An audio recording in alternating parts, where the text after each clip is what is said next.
You've heard of the generals who defied Hitler. This is the one who never did. Wilhelm Keitel didn't just follow orders, he signed them all. No hesitation, no resistance, just total, unwavering obedience. Hitler rewarded that loyalty by promoting him to Field Marshal, elevating a bureaucrat to the top of the command chain. But each signature carried consequences. Behind the paperwork were policies that reshaped battlefields and left deep scars across occupied Europe. How did a quiet, rule-following officer become one of the regime's most loyal enforcers? Wilhelm Keitel's path to power began with a series of calculated choices made long before Hitler rose to prominence. Born in 1882 in the village of Helmscherode, he grew up on a struggling agricultural estate in the Harz Mountains. His father, Karl Keitel, barely kept the property afloat, and the family resented Prussian dominance, seeing the military as an occupying force. When Wilhelm lost his mother at age 6, he was left without clear direction. That makes his career choice all the more puzzling. In 1901, at 19, he joined the Prussian army, the very institution his family distrusted. It was the first time Keitel chose ambition over values. Keitel's military career advanced steadily but without distinction.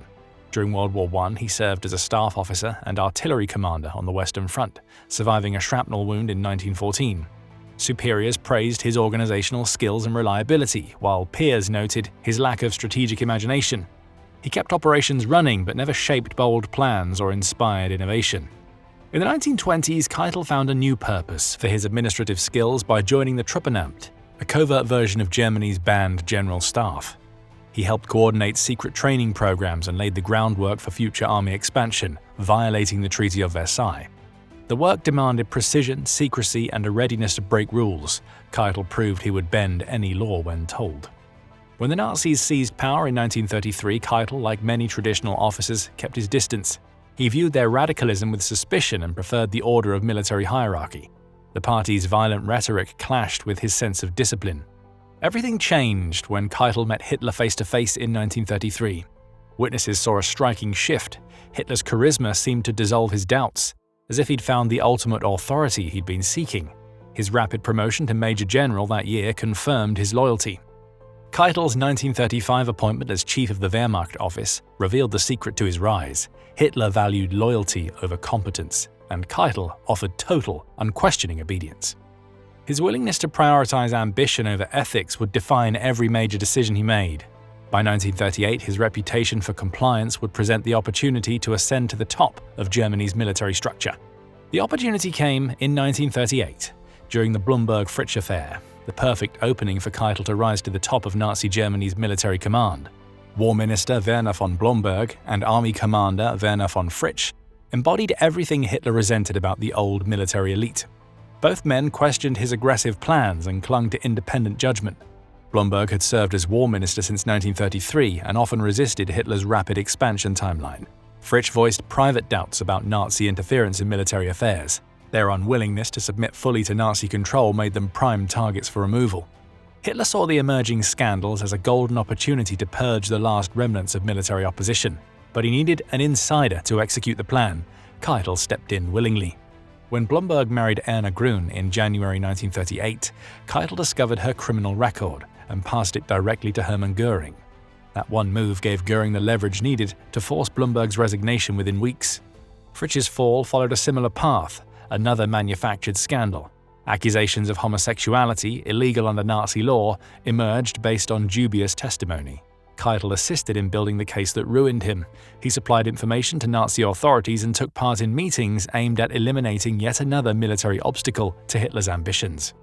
Many German officers watched with unease. Keitel's role in the purge looked like betrayal for personal gain. Even within the Nazi hierarchy, his willingness raised eyebrows. Fellow officers mockingly nicknamed him Lackitel, a pun on lackey.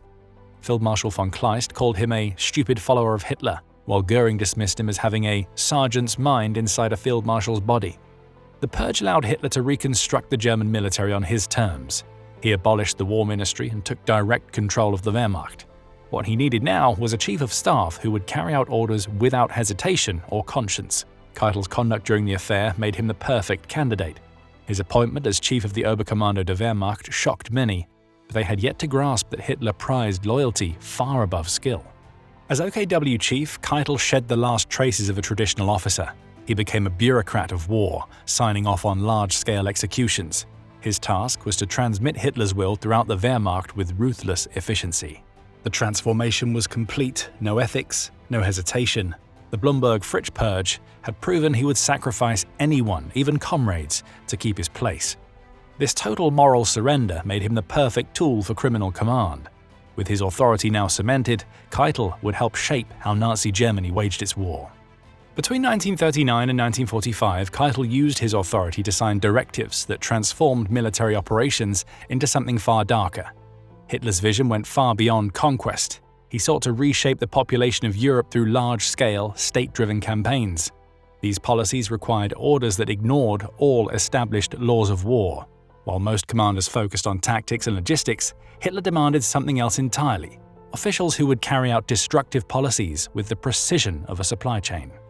Many German officers found ways to resist. Some delayed the brutal directives, others quietly ignored them, and a few even stepped down rather than comply. Keitel chose a different path. He ensured every command, no matter how severe, was delivered intact. In some cases, he even sharpened the language to remove ambiguity. Where others hesitated, Keitel accelerated the system. In May 1941, Keitel approved a directive called Guidelines for the Conduct of the Troops in Russia, a document that labeled certain civilian groups as hostile and called for ruthless measures. He later reinforced these policies with a follow-up order in September. Internal correspondence from that time showed that his beliefs aligned closely with the ideology behind the directives. Even as local commanders expressed alarm over what was happening, Keitel dismissed their concerns. On June 6, 1941, Keitel signed what became known as the Commissar Order, a directive targeting captured Soviet political officers and denying them legal protections under the laws of war. Thousands lost their lives as a direct result, despite international standards that should have shielded them as prisoners. In December 1941, Keitel signed the Night and Fog Decree, a secret directive authorizing the quiet removal and indefinite detention of political opponents in Western Europe. Thousands vanished without warning, sent to remote prison camps. Their absence became a tool of fear, silencing dissent and crushing organized resistance. After the failed July 20th assassination attempt on Hitler, Keitel joined the Wehrmacht's so-called Court of Honor. He helped transfer 7,000 officers to the People's Court, a death sentence for most. Over 5,000 were executed, many after brutal interrogation. Keitel showed no mercy to men who had chosen moral courage over blind obedience. By 1945, Keitel had placed his signature on nearly every major directive tied to the regime's most destructive policies. His skill in enforcing measures made him invaluable to Hitler and guaranteed he would be held accountable when the war ended. He had become not just an executor of policy, but one of their chief architects.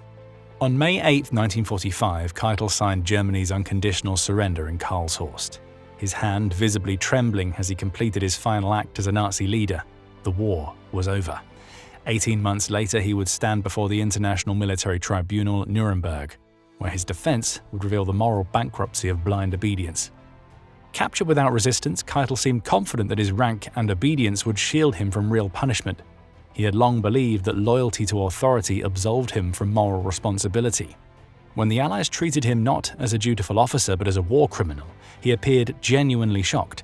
In interrogations, he insisted his devotion to Hitler had been proper military conduct, not a crime. The prosecution laid out overwhelming evidence linking Keitel's signature to atrocities across occupied Europe. Order after order bore his name: systematic violence, forced labor programs, and the targeted removal of enemy personnel, all in violation of international law. Keitel's lawyers argued that he had merely followed Hitler's orders under the principle of absolute obedience. Keitel even admitted he knew that some orders were illegal, but insisted he was bound by the Führerprinzip. His defense claimed military officers couldn't be held responsible for political decisions. This would become the central test of the now infamous superior orders defense. The tribunal firmly rejected the defense. Following illegal orders, they ruled, was no shield against justice. While superior orders could be considered a mitigating factor, Keitel's crimes were too sweeping, too deliberate. The court stated, "Superior orders, even to a soldier, cannot be considered in mitigation where crimes as shocking and extensive have been committed consciously, ruthlessly, and without military excuse or justification." The ruling set a critical precedent for future war crimes trials. Witnesses testified that Keitel had numerous chances to step away, to resign, transfer, or refuse involvement in Nazi crimes. Other officers had done just that, risking their careers to avoid complicity. But Keitel stayed. He didn't just follow orders, he enabled atrocity. And that made him morally responsible, not just obedient.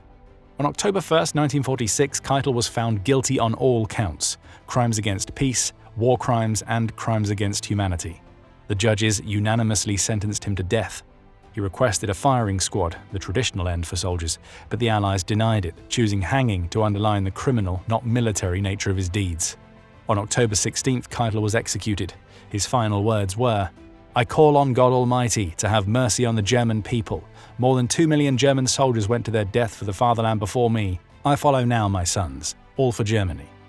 Keitel's conviction proved that individual choices, not circumstance, not orders, define responsibility in the face of evil.